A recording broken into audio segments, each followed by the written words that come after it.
¿Qué tal amigos, amiguitas de las redes sociales? Hoy quiero enseñarles en este pequeño video, quiero que escuchen y pongan mucha atención. Vamos a aprender lo más básico, lo más pronunciado allá en la región de la Huasteca veracruzana.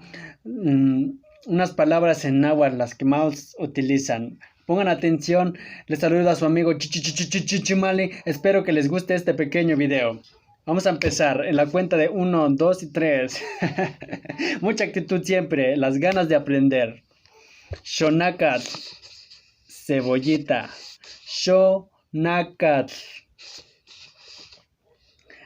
Tomat, tomate. Tomat, tomate. Cuachilot, plátano.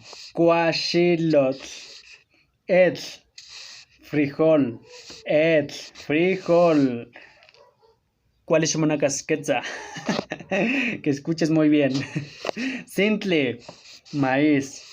Sintle, maíz. Agua. Agua.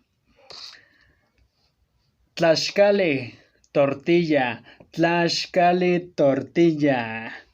Cuahuetl, palo. Cuahuetl, palo. Tlicoli, carbón. ¿Sale?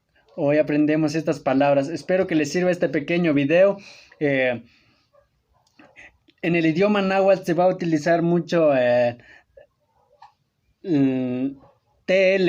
Se va a utilizar mucho tela para pronunciar atl. Pero no así, atl, no. Es más fluido, atl, así. Xonacat. ¿Entendieron?